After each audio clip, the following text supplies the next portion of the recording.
በካንሰር ታመምኩ። በካንሰር ሲታመም እግሬን ስለታመምኩ እግርህ ከጉልበት በታች ይቆረጥ ተባለ። እግሬማ አይቆረጥም ብዬ ከእግዚአብሔር ጋር መነጋገር ጀመርኩ። እንዲህ ብዬ እግዚአብሔርን ጠየቅኩት፣ እግሬን የምትፈውስ ከሆነ በእነዚህ እግሮቼ ቆሜ አንተን አገለግላለሁ አልኩት።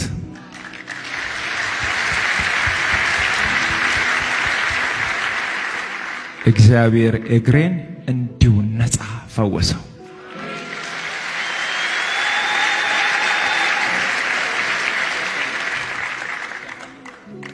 ሚታይ ከሆነ ይታያል። እዚህ ጋር የጠባስ ይሄኛው ቦታ ነው በካንሰር የታመምኩበትና ይሄኛው አሁን በስጋ ተሸፍኖ ደህና ነኝ። በዚህ እግር ዘላለሁ፣ እንቀሳቀሳለሁ፣ ይሰራለሁ። ይሄኛው እግር ነበር ጠላት ይቆረጥ ያለው። እግዚአብሔር ግን አይቻልም ብሎ ከለከለው።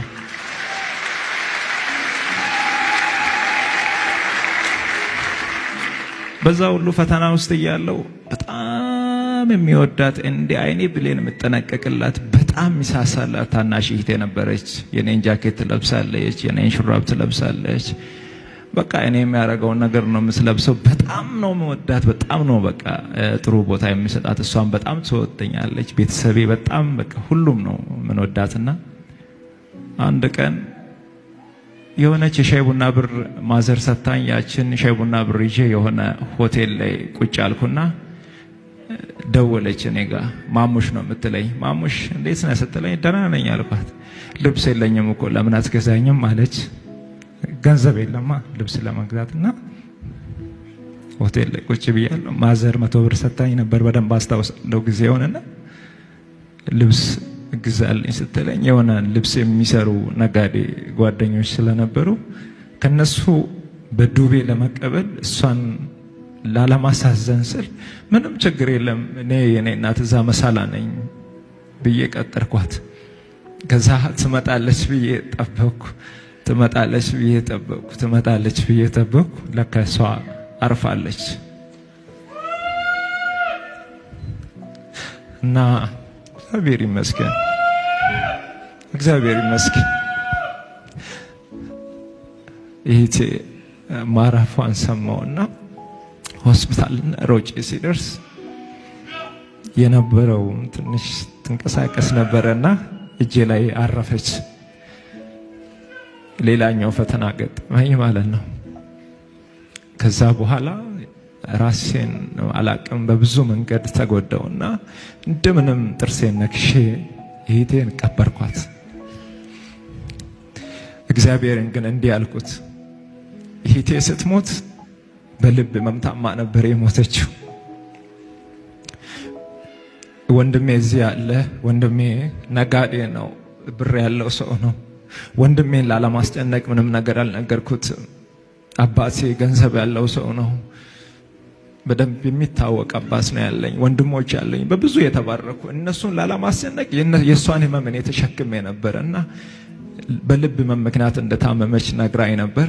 ከዛሬ ነገ እግዚአብሔር ገንዘብ ሲሰጠኝ አሳክማታለሁ እያልኩ ሳላሳክማት አረፈች።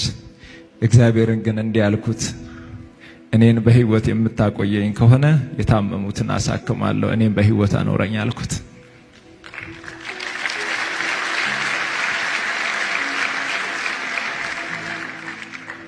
አንድ ግን ከኔ ያልተላቀቀ ከባድ ፈተና ነበር። በዛ ሁሉ መሃል ማጣት፣ አንገት መድፋት፣ ብቸኝነት፣ መራብ፣ መጠማት፣ መከፋት ከኔ ያልተለየም። ያ ሁሉ ፈተና ሲገጥመኝ ሁሉን ነገር ከጨረስኩ በኋላ አሁንም ለመመለስ በሰው ፊት መውጣት አልችልም።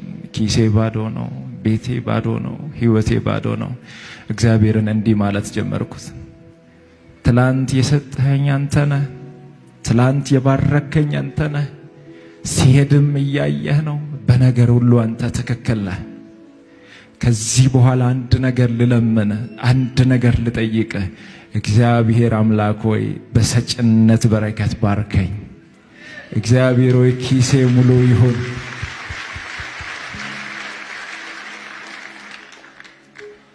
ኪሴ ሙሉ ይሁን፣ ቤቴ ሙሉ ይሁን፣ ጓዳዬ ሙሉ ይሁን።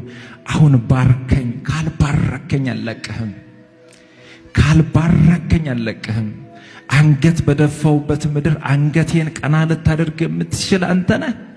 አንተን እተማመናለሁ፣ በአንተ ተስፋ አደርጋለሁ። አንገቴን ቀና አድርግ።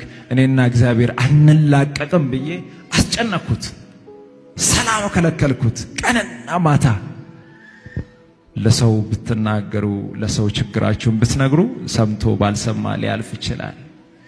መጣ ደግሞ ሊል ይችላል። እኔ ቀንና ማታ እግዚአብሔርን ባርከኝ። አሁን በሁሉ ነገር ተፈትኛለሁ። ማጣትን አይቻለሁ፣ ማግኛትን አይቻለሁ። የሚወደውን ሰው በማጣት ተፈትኛለሁ፣ ታምሜያለሁ። በቃ ሁሉ ነገር በቃኝ። አሁን ከባረከኝ ለአንተ እኖራለሁ ብዬ እግዚአብሔርን አስጨነኩት፣ ሰላም ከለከልኩት። የመጨረሻ ውላችን ከእግዚአብሔር ጋር ከሰጠኸኝ፣ ከዚህ በኋላ ከባረከኝ፣ ከዚህ በኋላ በሕይወት ካኖርከኝ የሰጠኸኝን ሁሉ ለአንተ እሰጥሃለሁ፣ ለቤቴ አገለግላለሁ፣ የተራቡትን አበላለሁ፣ የታመሙትን አሳክማለሁ ብዬ ለእግዚአብሔር ነገርኩት። ይህንን ቃል ከእግዚአብሔር ጋር ከገባው በኋላ የኔ ነገር አዲስ እየሆነ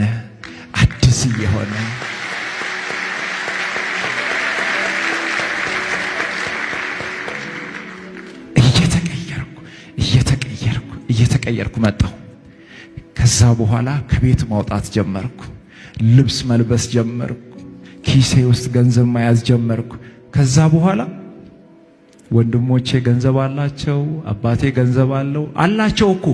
እኔ ወደ እነሱ ፊት ምን ብዬ ሊሄድ እኮ ነው የያዝኩትን የበተንኩ ሰው፣ ያን ሁሉ ንብረት ከእጄ ያጠፋው ሰው ምን ብዬ ወንድሜ ጋር ልሄድ? አዲስ አበባ ብኖረው ወንድሜ ጋር ምን ብዬ አባቴን ድጋሚ ሊጠይቅ? አፈርኩ። እግዚአብሔር ከዛ በኋላ እጄን ባረከ። የነካሁት ሁሉ ይባረካል።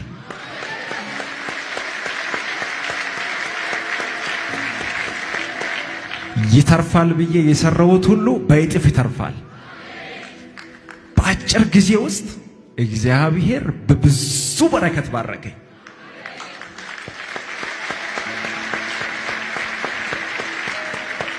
ብዙ ገንዘብ ማግኘት ጀመርኩ፣ ብዙ ንብረት መያዝ ጀመርኩ። ከዛ በኋላ እንዴት መጣ?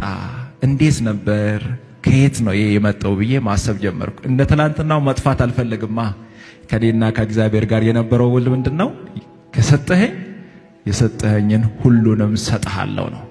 ከዛ በኋላ እግዚአብሔር ባረከኝ። ዛሬ